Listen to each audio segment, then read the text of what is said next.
Hi students, previous క్లాస్లో ప్లాస్మాలైసిస్ గురించి మీకు వివరించడం జరిగింది, అర్థమైంది అనుకుంటాను.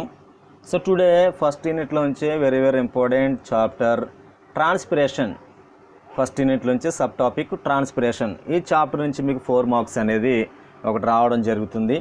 So title name is call a transpiration. Transpiration means తెలుగులో బాష్పోత్సేకము. ట్రాన్స్పిరేషన్ అంటే తెలుగులో బాష్పోత్సేకము. ఇక్కడ మీకు క్వశ్చన్ ఎట్లా అడుగుతాడంటే transpiration is a necessary evil. Transpiration is a necessary evil discuss అని అడుగుతాడు. తెలుగులో బాష్పోత్సేకము ఆవశ్యకమైన అనర్థము. Once again, బాష్పోత్సేకము ఆవశ్యకమైన అనర్థము. సమర్థించుము లేదా వివరించమని ఇస్తాడు. డైరెక్ట్ క్వశ్చన్ చాలా ఇంపార్టెంట్. సో ఈ ప్రశ్న అడిగే ముందు మనకి కొన్ని పదాలు అనేవి మనం డిస్కస్ చేద్దాం. వాటి గురించి మనం తెలుసుకుంటే ఈ ట్రాన్స్పిరేషన్ అనేది ఎట్లా జరుగుతుందో అనేది మనకు అర్థమవుతుందండి. ఓకేనా? ఫస్ట్ వన్, తెలుగు మీడియంలో ఇంగ్లీష్ మీడియంలో కూడా ఒకటి మాట కనబడుతుంది, ట్రాన్స్పిరేషన్. ట్రాన్స్పిరేషన్ అంటే తెలుగులో బాష్పోత్సేకము. వాట్ ఈజ్ ద ఫస్ట్ కూడా మనం తెలుసుకోవాలి. What is the transpiration? బాష్పోత్సేకం అంటే ఏంటి? ఇంగ్లీష్ మీడియంలోకి చెప్పవచ్చు. మన డెఫినేషన్ ఏం చెప్తాం? The loss of water in a plant organisms is called a transpiration. అంటే తెలుగులో మొక్క తమ వాయుగత భాగాల ద్వారా నీటిని ఆవిరి రూపంలో కోల్పోవడాన్నే లేదా నీటిని కోల్పోవడాన్ని బాష్పోత్సేకం అని చెప్తాము. Once again, the loss of water in a vapour condition. The loss of water in a vapour condition through plant organisms like root, stem and leaf etcetera. The process is called a transpiration. అంటే నీరు అనేది ఆవిరి రూపంలో మొక్క తమ వాయుగత భాగాలైనటువంటి వేరు, కాండము, పత్రాలులో నుండి నీరు బయటకు పోవడాన్నే, నీరు ఆవిరి రూపంలో బయటకు వెళ్ళడాన్నే బాష్పోత్సేకము అని అంటాము. అర్థమవుతుందండి? సో విత్ షార్ట్ కట్లో ఏం చెప్తామంటే the loss of water in a vapour condition. అది the loss of water in a vapour condition through ఎవరి గుండిగా plant organisms like root, stem, leaf etcetera is called a transpiration. మొక్క తమ వాయుగత భాగాల నుండి నీటిని ఆవిరి రూపంలో కోల్పోవడాన్నే బాష్పోత్సేకం అని చెప్తాము. ఎంత ప్రమాదం అంటే ట్రాన్స్పిరేషన్ అనేది, బాష్పోత్సేకం అనేది. మీరు ఫర్ ఎగ్జాంపుల్ వేసవికాలం సమ్మర్ సీజన్లో మనకి కాలువలు కట్టేస్తారు కదా, చూసాం కదండి. కాలువలు కట్టేసినప్పుడు వాటర్ అంతా ఏమైపోతుంది ఫుల్గా ఉన్నటువంటి యొక్క పాండ్స్, లేక్స్ లేదా రివర్స్లో, కాలువలలోను, చెరువులలోను, నదులలోను నీరు ఏమైపోతుందంటే ఆ కాలువలు సమ్మర్ సీజన్లో కట్టేస్తారని చెప్తారు కదా, నీరు నిలిచిపోయిన తర్వాత అవి కొన్ని వారాలకి నీరు క్రమేపీ తగ్గిపోతుంది. అలా కొన్ని రోజులకి మొత్తం కొన్ని వారాలకి ఆ కాలువల్లోకి నీరు మొత్తమే మాయమైపోతుంది. కారణం ఏంటి? ఏమైపోయింది? వాటరు ఎవరైనా తాగేశారండి. ఏమైపోయిందంటే ఈ సన్ అనేది observed the water in a vapour condition. వాతావరణంలో అట్మాస్ఫియర్ అంటే సూర్యరశ్మి అనేది ఓకేనండి వాతావరణంలో ఉన్నటువంటి నీటిని పీల్చుకోవడం వల్ల నీరంతా ఆవిరైపోతుంది. మరి ఆవిరైపోయిన నీరు ఎక్కడికి వెళ్తుంది? వాతావరణంలో the transfer of or it converted into clouds, మేఘాల రూపంలో మారి సో ఎక్కడైతే చల్లబడతాయో, కూలింగ్ రీజన్స్ ఉంటాయో అక్కడ మరలా వర్షాలు పడడం అనేది జరుగుతుంది. It is called a recycling bin. Recycling bin అంటే ఆ చక్రం అలా తిరుగుతుంటుంది. వాతావరణం నీరు ఆవిరైపోవడం, మేఘాల రూపంలో ప్రయాణించడం, చల్లగా కూలింగ్ రీజన్ ఎక్కడైతే ఉందో అక్కడ వర్షాలు పడడం, మళ్ళీ భూమి మీదకి చేరడం, మళ్ళీ సముద్రాలు, నదులు, కాలువలు మళ్ళీ ములగడం, మరలా నీరు మళ్ళీ ఆవిరైపోవడం, మరలా మేఘాల రూపంలో తయారవడం, ఓకేనండి, మరలా వర్షం రూపంలో భూమి మీద పడతాం. ఇదంతా కూడా ఒక రీసైక్లింగ్ బిన్ అంటే ఒక పునరావృత చక్రం, ఒక చక్రం లాగా రీసైక్లింగ్ బిన్ అట్లా తిరుగుతూ ఉంటుంది. సో ఆ విషయం పక్కన పెడితే ట్రాన్స్పిరేషన్ అనేది మొక్కలకు ట్రాన్స్పిరేషన్కి సంబంధం ఏంటండి? మొక్కలలో బాష్పోత్సేకము ఎందుకు జరగాలి? ఒక ప్రశ్న కూడా అడుగుతున్నాడు. Transpiration is a necessary evil. బాష్పోత్సేకము ఆవశ్యకమైన అర్థము. బాష్పోత్సేకం జరగడం వల్ల లాభం ఉంది, నష్టం ఉంది. లాభాలు ఏంటి, నష్టాలు ఏంటి అని అడుగుతున్నాడు ప్రశ్న. మనం సమర్థించాలి. ఈక్విలిబ్రియం రెండు కూడా సమానంగా మనం చెప్పాలి. బాష్పోత్సేకం జరగడం వల్ల లాభాలు ఏంటి, నష్టాలు ఏంటి? బాష్పోత్సేకం అంటే మీకు డెఫినేషన్ చెప్పాను. మొక్కలో నీరు ఆవిరైపోవడాన్ని బాష్పోత్సేకం అని చెప్తాము. అసలు మొక్కలలో ఏ భాగము నుండి ఎక్కువగా నీరు ఆవిరి రూపంలో బయటకు వెళ్ళిపోతుంది? ప్లాంట్ సెల్ ఆర్గానిజమ్స్లో ఏ రీజన్ నుండి వేపర్ కండిషన్లో నీరు అనేది ట్రాన్స్పిరేషన్ అవుతుంది అంటే ఎక్కువగా 100లో 90% లీఫ్ ద్వారా వాటర్ అనేది ఆవిరి రూపంలో బయటికి వెళ్ళిపోతుంది. బాగా గమనించండి. ఎక్కడి నుంచి అంటే రూట్ నుంచి వాటర్ ఎవాపరేట్ వెళ్తుంది, స్టెమ్ నుంచి వెళ్తుంది, కానీ లీఫ్ గుండా అంటే లీఫ్ ద్వారా వాటర్ అనేది ఎక్కువగా ఆవిరి రూపంలో లేదా ఎవాపరేట్ అనేది ట్రాన్స్పిరేషన్ అనేది జరుగుతుంది. సో లీఫ్ ద్వారా ఎంత జరుగుతుందని చెప్పామంటే మ్యాక్సిమం 100 నుంచి 90%, రిమైనింగ్ 10% అదర్ ఆర్గానిజమ్స్. ఎట్లా వెళ్తుందండి లీఫ్లోంచి వాటర్ ఎట్లా వెళ్తుందంటే, ఓకేనండి, once again.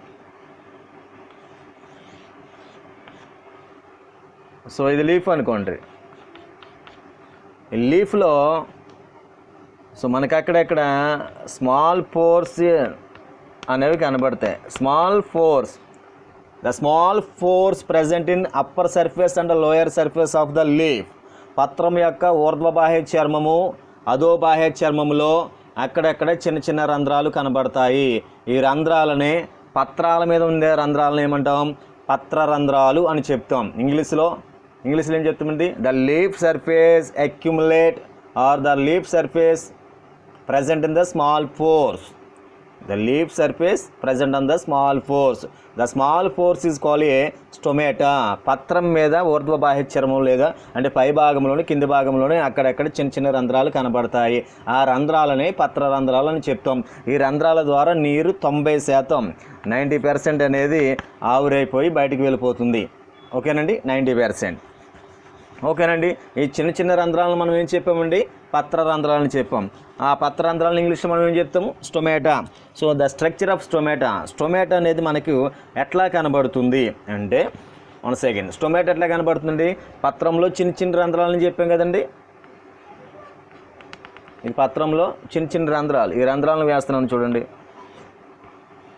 The stomata is called a bean shaped structure. Stomata ఎట్లా ఉంటుందంటండి? బీన్ షేప్డ్ స్ట్రక్చర్స్లో ఉండి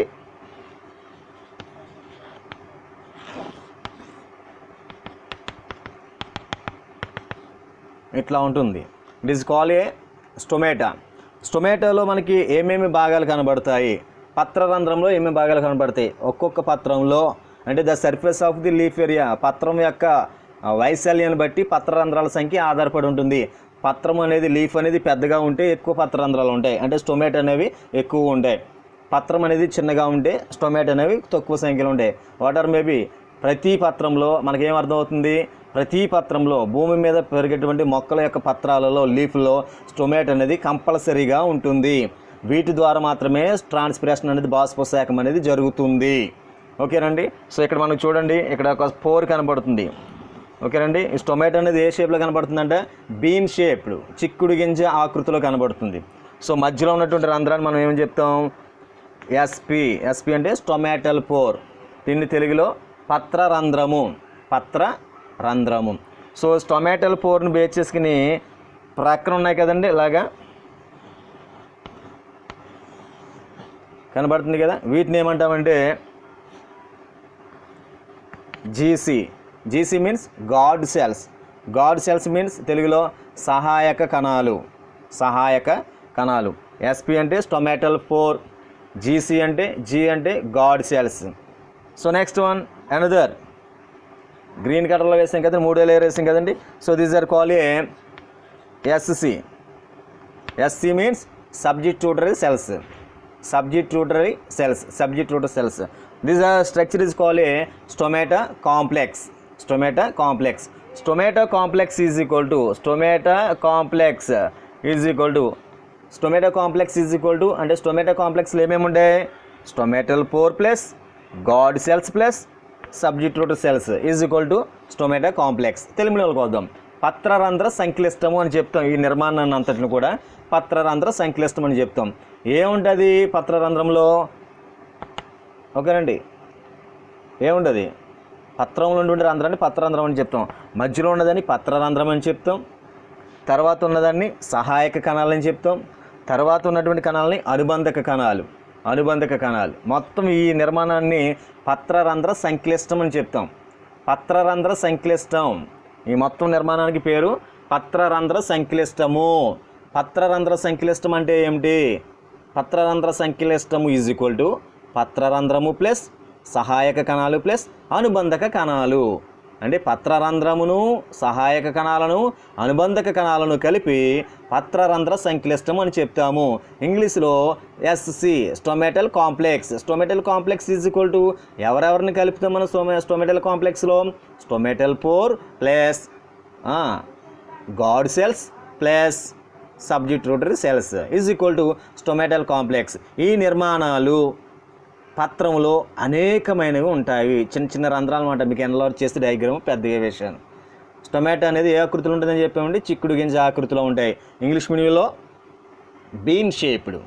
ఓకేనా? Bean shape. ఇలాంటివి పత్రంలో ఎన్ని ఉంటాయి? చాలా ఉంటాయి.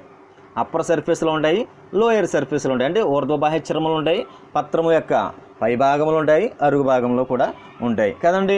ఇక్కడ మనకి ఎప్పుడు మూసుకుంటాయి, ఎప్పుడు తెరుచుకుంటాయి ఆ విషయాన్ని మనం తెలుసుకోవాలి. గట్టిగా సన్లైట్ అనేది వాతావరణంలో వేడి కనుక ఎక్కువ ఉంటే పత్రరంధ్రాలు అనేవి ఆటోమేటిక్గా ఓపెన్ అవుతాయి. ఓకేనండి. ఇదే కండిషను ఓపెన్ కండిషను. క్లోజ్డ్ కండిషన్స్లో మనకి ఎలా కనబడతాయి? ఇలా కనబడతాయి, క్లోజ్ అయిపోయి. అంటే ఇట్లా ఈ కండిషన్స్లో పత్రంలో ఈ భాగం ఉందనుకోండి, it is a closed condition. ఎప్పుడు క్లోజ్ అవుతాయి? షేడీ ప్లేసెస్ అంటే నీడగా ఉన్నప్పుడు, వాతావరణంలో కొంచెం చల్లగా ఉన్నప్పుడు పత్రరంధ్రాలు క్లోజ్ అయిపోతాయి. ఎండ గట్టిగా ఉన్నప్పుడు సమ్మర్ సీజన్ ఏమవుతుందంటే ఓపెన్ అవుతుంది స్టొమాటా ఇట్లా ఓపెన్ అవుతుంది. స్టొమాటో ఇట్లా ఓపెన్ అప్పుడు మధ్యలో ఏం కనబడుతుందండి? రంధ్రం కనబడుతుంది కదా. ఈ రంధ్రం గుండా వాటర్ అంతా ఏమైపోతుందంట? ఎవాపరేటెడ్ బయటికి వెళ్ళిపోతుంది. అర్థమవుతుందండి? అంటే ఎక్కువగా ట్రాన్స్పిరేషన్ ఏ సీజన్లో జరుగుతుంది అంటే డే టైంలోనే, సమ్మర్ సీజన్లో. అంటే ఎండ కనుక ఎక్కువ ఉంటే కనుక స్టొమాటో ఆటోమేటిక్గా ఓపెన్ అయిపోతుంది. ఆ మెకానిజం కూడా నెక్స్ట్ క్వశ్చన్స్లో ఎక్స్ప్లెయిన్ చేస్తాను, ఎందుకు ఓపెన్ అవుతుంది, ఎట్లా ఓపెన్ అవుతుంది. ఇది ఎండ అంటే వాతావరణంలో వేడి వచ్చినప్పుడు స్టొమాటో అనేది ఆటోమేటిక్గా ఓపెన్ అవుతుంది. ఓపెన్ అవగానే ఈ నీరు వెళ్ళడానికి అనువుగా ఒక ప్రాంతం ఏర్పడుతుంది కాబట్టి వాటర్ అనేది బయటికి ఎవాపరేట్ అయిపోతుంది. మీరు టీవీస్ ఎక్కువగా మీరు చూస్తుంటారు కాబట్టి అందులో నాకు బాగా ఇష్టమైన యాడ్ ఒకటి వస్తుంది. ఏంటో తెలుసండి? వాలీబాల్ ఆడతారు కదా స్టూడెంట్స్, చిన్న చిన్న పిల్లలు వాలీబాల్ ఆడుతుంటారు. వాలీబాల్ ఆడిన తర్వాత వెంటనే సమ్మర్ సీజన్లో గ్లూకోన్-డికి యాడ్ వస్తుంది. వెంటనే సూర్యరావు గారు ఏం చేస్తారు తెలుసండి? ఒక పెద్ద స్ట్రా ఏం చేస్తాడంటే ఒక బాయ్ యొక్క హెడ్లో దిగిపోద్ది. ఇలా దిగిపోయి గుడగుడ సౌండ్ వస్తుంది. వాటర్ అంతా ఎవాపరేట్ అయిపోద్ది. వాడి ఇంటికి వచ్చేసి అలా సోఫాలో పడిపోతాడు. వాళ్ళ అమ్మగారు వెంటనే ఏం చేస్తారు? యాడ్ అండి అది, గ్లూకోన్-డి కలిపేసి ఇచ్చేస్తారు, ఎనర్జీ వస్తుంది. దాని అర్థం ఏంటి? సూర్యరశ్మి అనేది వాతావరణంలో మనం ఉన్నప్పుడు మనలో తేమను కూడా గ్రహించేసుకుంటుంది. మనలో ఉన్నటువంటి తేమనే గ్రహించేసుకుంటే మనకు నీరసం వస్తుంది. మరి మొక్కలు ఆటోమేటిక్గా ఎండ కాసినప్పుడు స్టొమాటో అనేది ఓపెన్ అవుతుంది. ఓపెన్ అవగానే వాటర్ అంతా బయటికి వెళ్ళిపోతే మొక్క ఏమైపోతుందండి? మనకి నీరసం వస్తే మీ అమ్మగారు మీ నాన్నగారు వచ్చేసి డ్రింకో లేకపోతే గ్లూకోన్-డియో గ్లూకోజ్ కలిపేసి ఇచ్చేస్తారు. మళ్ళీ రీ ఎనర్జీ వస్తుంది. మరి మొక్కలకి ఏమవుతాయండి? అందుకే మొక్కలు అనేవి మెకానిజం చాలా వెరీ గుడ్, బాగా జరుగుతుంది మెకానిజం. అందుకే మీకు చూడండి, మీరు మొక్కలు ఏమైనా పాతినప్పుడు ఉదయంలో ఒకలాగా కనపడతాయి, మధ్యాహ్న కాల సమయంలో మొక్కలన్నీ వడలిపోతాయి, ఇలా తల్ల కిందగా వేసేస్తాయి. మళ్ళీ ఫ్రెష్గా సాయంత్రం 6, 7, 8 ఇప్పుడు నైట్ టైం చూసుకున్నారు మొక్కలు మళ్ళీ ఫ్రెష్గా ఇలా నిలబడతాయి. మళ్ళీ 11, 12 టైంకి మళ్ళీ మార్నింగ్ ఏమైపోతాయి, ఇలా వదిలిపోతాయి. మెకానిజం చూడండి. నేనేం చెప్తున్నానంటే ఈ పత్రరంధ్రాలు అనేవి అంటే సన్ సీజన్ బట్టి, వేడిని బట్టి పత్రరంధ్రాలు ఆటోమేటిక్గా ఓపెన్ అవ్వడం జరుగుతుంది. అర్థమైందండి ప్రాసెస్? ఓకే, ఇప్పుడు ఏం చెప్తుండే క్వశ్చన్స్లోకి వద్దాం. ఇంట్రడక్షన్ ఇదంతా కూడా. ఇప్పుడు బాష్పోశాఖం అనేది ఆవశ్యకమైన అనర్థము. బాష్పోశాఖం అనేది ఆవశ్యకమైన అనర్థము. బాష్పోశాఖం జరగడం వల్ల లాభాలు ఉన్నాయి, నష్టాలు ఉన్నాయి. Transpiration is a necessary evil. Transpiration అనేది కంపల్సరీగా జరగాలి అని కొంతమంది అంటే, జరగకూడదని కొంతమంది అని చెప్తున్నారు. సో ట్రాన్స్పిరేషన్ జరగడం వల్ల లాభాలు ఉన్నాయి, నష్టాలు ఉన్నాయి. మరలా ఈ క్వశ్చన్కి వెళ్ళే ముందు ఇంకొక ఎగ్జాంపుల్ చెప్తాను. మొక్కలు ఎప్పుడు బాష్పోశాఖాన్ని బాగా జరుపుకుంటాయంటే, ఒక విషయం చెప్పండి, మీకు ఎప్పుడు భోజనం తినబుద్ధి అవుతుంది? డిన్నర్ కానీ లంచ్ కానీ ఎప్పుడు తినబుద్ధి అవుతుంది? ఏమండి? మంచి కర్రీ అన్నప్పుడు కాదండి, అలా అని చెప్పకండి ఆన్సర్. మనకి ఆకలి పుట్టినప్పుడు. ఆకలి పుట్టడం అంటే కారణం ఏంటి? ఈ స్టొమక్లో ఖాళీ అయినప్పుడు, అంతేనా? ఓకేనా. ఖాళీగా అయితేనే మనకు ఆకలి వస్తుంది. నీకు కడుపు నిండా తినేసి తర్వాత బిర్యానీ కానీ చికెన్ కానీ మటన్ కానీ వండి పెట్టినా నీకు ఇష్టమైనప్పుడు కూడా నువ్వు తినలేను, అమ్మ నేను తినలేను చాలా హెవీగా తినేసానని చెప్తాం. అప్పటికే నీ స్టమక్ నిండిపోయింది, అప్పుడు మనకు ఆకలి లేదు. మరి మొక్కలలో కూడా ట్రాన్స్పిరేషన్ ఎప్పుడు జరుగుతుంది అంటే ఆటోమేటిక్గా మళ్ళీ అబ్జర్వ్ చేయండి. మొక్క అనేది ఇలా నిలబడి ఉంటుంది, పత్రాలు ఇలాగ ఉంటాయి. పత్రాలలో సూర్యుడు పడగానే స్టొమాటో అనేది ఓపెన్ అయిపోయి, బాగా గమనించండి, ఒక మొక్కలో ఒక స్టొమాటో ఉండదు.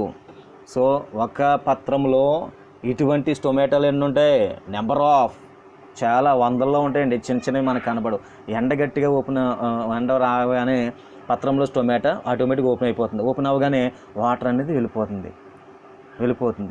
వాటర్ వెళ్ళిపోతుందంటే ఈ స్టొమాటో ద్వారా నీరు వెళ్ళిపోతుంది. స్టొమాటోలో నీరు వెళ్ళిపోతుందంటే స్టొమాటోలో వాటర్ అనేది రాసు, స్టొమాటోలో నీరు అయిపోయింది. మరి స్టొమాటోలో నీరు ఎవరిస్తారు, లీఫ్ సప్లై చేస్తుంది. లీఫ్కి ఎవరు సప్లై చేస్తారు, పిటియోల్, అంటే పత్రానికి కాడ ఉంటుంది కదా పిటియోల్కి ఎవరు సప్లై చేస్తారు, స్టెమ్ సప్లై చేస్తుంది. స్టెమ్కి ఎవరు సప్లై చేస్తారు, అలా వచ్చేయండి కిందకి, రూట్ సప్లై చేస్తుంది. రూట్కి ఎవరు సప్లై చేస్తారు, సాయిల్లో వాటర్. అంటే పైన వాటర్ ఎంత ఎవాపరేట్ అయిపోతే, ఎంత బయటికి వెళ్ళిపోతే అంతే వేగంగా కింద నుంచి వస్తుంది. నీకు ఎంత బాగా ఎక్కువ ఆకలేస్తే ప్లేట్లో పెట్టినటువంటి రైస్ కానీ బిర్యానీ కానీ 2 నిమిషాలు ఖాళీ చేసేస్తావు. అర్థమవుతుందండి. అంటే ట్రాన్స్పిరేషన్ జరగడానికి దేని మీద ఆధారపడుతుందంటే అట్మాస్ఫియర్ మీద బాగా ఆధారపడుతుంది. ఓకేనా, నా పాయింట్ అర్థమైంది కదండి. సో క్వశ్చన్స్లోకి వచ్చేస్తాం.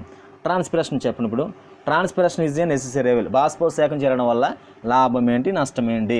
బాష్పోత్సేకం అసలు ఎందుకు జరగాలి, జరిగితే లాభం ఉందా, నష్టం ఉందా? ఓకేనా. ఇంకొక ఉదాహరణ చెప్తాను. మనకు వామిటింగ్స్ అవుతుంటాయి చిన్నపిల్లలకి ఎక్కువగా.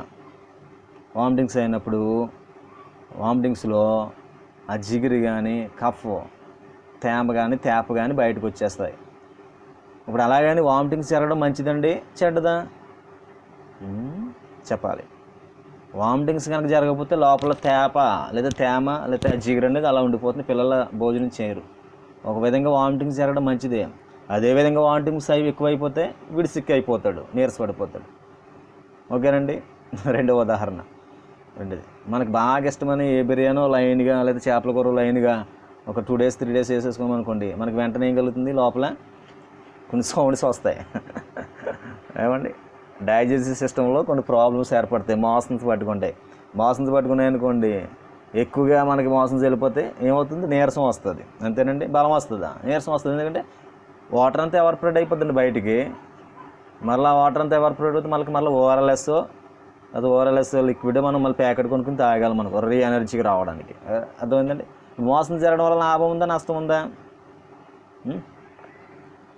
2 ఉన్నాయి. ఇదేంటి సార్ ఇలా చెప్తున్నారని?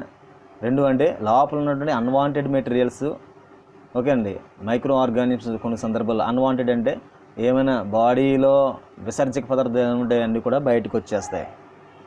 ఓకేనండి, బయటకు వచ్చేస్తాయి. అది ఒక అడ్వాంటేజెస్.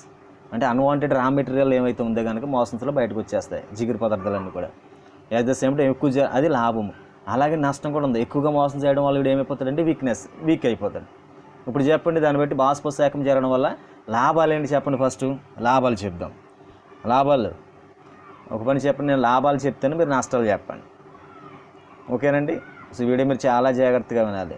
మనకు అప్లై చేసుకోవాలి. ఎప్పుడు కూడా మొక్కను మనం దృష్టిలో పెట్టుకోవాలి. మనం ఏదో వినేస్తున్నాను కాదండి. ఓకేనండి. మొక్కను ఉంచుకొని, ఓకే, లీఫ్ ఉంది, సన్లైట్ రాగానే స్టొమాటో ఓపెన్ అయిపోతుంది, వాటర్ అంతా వెళ్ళిపోతుంది.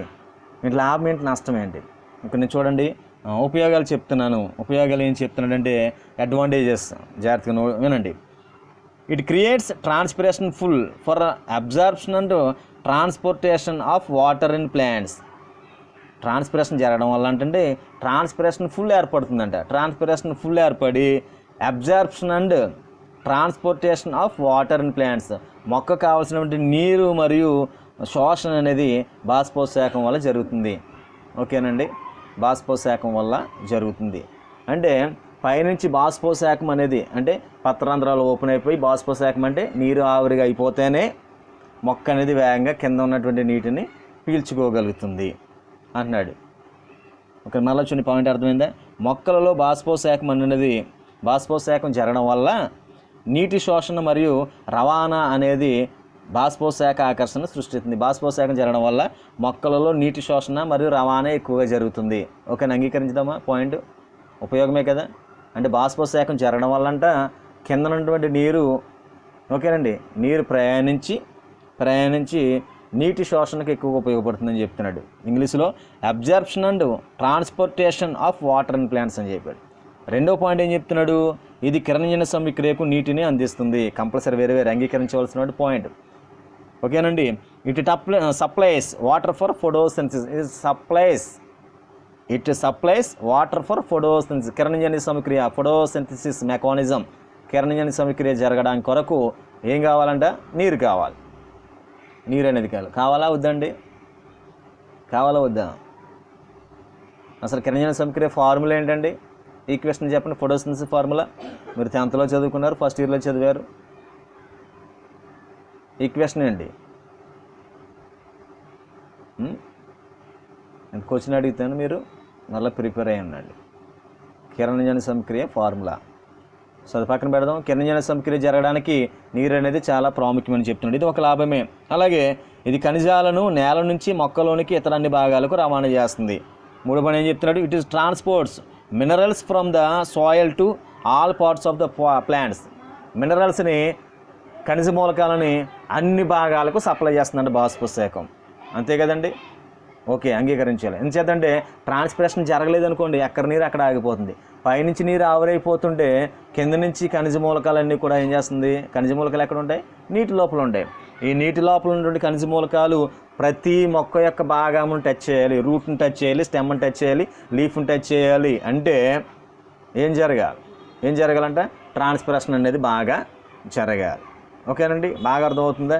ఈ నీరు బాగా పీలిస్తేనే భూమి లోపల ఉండే ఖనిజ మూలకాలు నీటితో పాటుగా ప్రయాణించి మొక్క యొక్క అన్ని భాగాలకు వెళ్తాయి. బాష్పోత్సేకం జరగకపోతే నీటిలో ఉన్నటువంటి ఖనిజ మూలకాలు లవణాలు మొక్కకు ప్రతి భాగానికి వెళ్ళవు. ఓకే, సో నెక్స్ట్ పాయింట్ ఏం చెప్తున్నాడు, 4వ పాయింట్, ఇది పత్ర ఉపరితలాన్ని బాష్పీభవన శీతలీకరణం చేస్తుంది. ఇది పత్ర ఉపరితలాన్ని బాగా ఎండలో ఉందండి మొక్క, బాగానే ఒక్కసారిగా కింద నుంచి నీరు పైనుంచి ఆవిరైపోతే కింద నుంచి నీళ్ళు వచ్చినప్పటికీ మొక్క అంతా కూడా ఏమైపోతుందంటే శీతలీకరణాన్ని కలుగజేస్తుందంట. ఇది చాలా ఇంపార్టెంట్ పాయింట్ చెప్తుంది. ఇటు cools leaf surface by evaporate cool చేస్తుందండి మొక్కని. అంతే కదా. మీకు సమ్మర్ సీజన్లో ఇక్కడ రాజమండ్రి వెళ్ళండి, బండి మీద వెళ్ళారనుకోండి, మనకు పొగ వచ్చేస్తుంది, తల కాలిపోతుంది, ఒళ్ళంతా కాలిపోతుంది, ఎండ చెమటలు పట్టేస్తాయి. అమ్మో, ఎక్కడైతే వాటర్ దొరుకుతుందో, కూలింగ్ వాటర్ లేకపోతే డ్రింక్ దొరుకుతుందో మనం చూస్తాం. ఎక్కడో ఒక షాప్ దగ్గర ఆగాం, ఎంత ఎండలో వెళ్ళి వెంటనే వాడు బాటిల్ ఇస్తాడు, ఒక స్ప్రైటో లెమ్కో థమ్సప్పో వాటర్ ఏదో తీసుకుని ఒక స్ట్రా వేసి తాగుతుంటే మన ఫీలింగ్ ఉండదండి, ఎండలో పడిందంతా మర్చిపోతాం. వెంటనే ఏమవుతుందో తెలుసా, ఆ డ్రింక్ తాగుతుంటే వేడిగా ఉన్నట్టు మన శరీరం హాట్గా ఉన్నట్టు ఒకసారి కూల్ అవుతుంది. ఇలా తాగానే ఇలా ప్రయాణిస్తుంది చల్లగా. జ్యూస్ తాగినా డ్రింక్ తాగినా ఇలా లోపలికి వెళ్తే మనం ఒకసారి ఏమైపోతాం, కూలింగ్ అవుతాం. అంటే బాష్పోత్సేకం జరగడం వల్ల ఏమవుతుందంట, మంచి థ్రిల్లింగ్ ఏర్పడుతుంది. ఏంటి, మొక్కలో పత్రాలన్నీ కూడా హాట్గా ఉండవలసినటువంటి ఒకసారిగా బాష్పోత్సేకం జరిగినప్పుడు ఏమవుతుందో తెలుసా, దర్ కూలింగ్ సర్ఫేస్ లీఫ్ అంతా ఏమైపోతుందంట, చల్లబడతాయి. ఓకేనా. It cools leaf surfaces by evaporate cooling. Last point, ఇది కణాలకు స్ఫితాస్థితిని కలిగించి ఆకారాన్ని మరియు నిర్మాణాన్ని నిలుపుతుంది. లాస్ట్ పాయింట్ చెప్తున్నాడు, ఇది కణాలకు స్ఫితాస్థితిని కలిగించి it maintains the shape and structures of plant by keeping cell turgidity. బాష్పోత్సేకం జరగడం వల్ల it maintains the shape and షేప్ని స్ట్రక్చర్స్ని మెయింటైన్ చేస్తుందండి బాష్పోత్సేకం. నిజమే కదా. ఇప్పుడు బాష్పోత్సేకం జరగడం వల్ల ఏమవుతాయంట, ఈ స్టొమాటో క్లోజ్ ఓపెన్ దానికి ఉన్నటువంటి షేప్ని స్ట్రక్చర్స్ని మెయింటైన్ చేస్తుంది. ఎవరు, ట్రాన్స్పిరేషన్ అనేది. సో ఇప్పుడు చెప్పిన పాయింట్లు ఏంటంటే ట్రాన్స్పిరేషన్ ఈజ్ నెసెసరీలో లాభాలు, అడ్వాంటేజెస్. మళ్ళీ చూసుకోండి, మొక్కలలో బాష్పోత్సేకం అనేది నీటి శోషణ మరియు రవాణా చేయడానికి ఉపయోగపడుతుంది. నీటి శోషణ రవాణా ఖనిజ సమక్రియకు ఉపయోగపడుతుంది. ఖనిజ మూలకాలు నేల నుంచి ప్రతి భాగానికి అందించడానికి ఉపయోగపడుతుంది. పత్ర ఉపరితలాలని చల్లబరుస్తుంది. ఓకేనండి. అంతేకాకుండా ఇది కణాలకు స్ఫితాస్థితిని కలిగించి ఆకారాన్ని మరియు నిర్మాణాన్ని నిలుపుతుంది. ఇంగ్లీష్ మూలకి ఏం చెప్తున్నాడు, it creates transpiration pulls absorbs and transpiration of water. Absorption transportation of water. రెండవది ఇది సప్లైస్ ఆఫ్ ఫర్ ఫోటోసింథసిస్. మూడో పాయింట్ ఏం చెప్తున్నాడు, it transports minerals from the soil to all parts in a plants. మినరల్స్ని transport చేస్తుంది. 4వది surface evaporate cooling, it cooling process, cool చేస్తుంది అనమాట. 5వ పాయింట్ ఏం చెప్తున్నాడు, it maintains shape and structure, plant cell యొక్క షేప్ని స్ట్రక్చర్స్ని మెయింటైన్ చేస్తుంది. ఓకేనా, ఇవి అడ్వాంటేజెస్.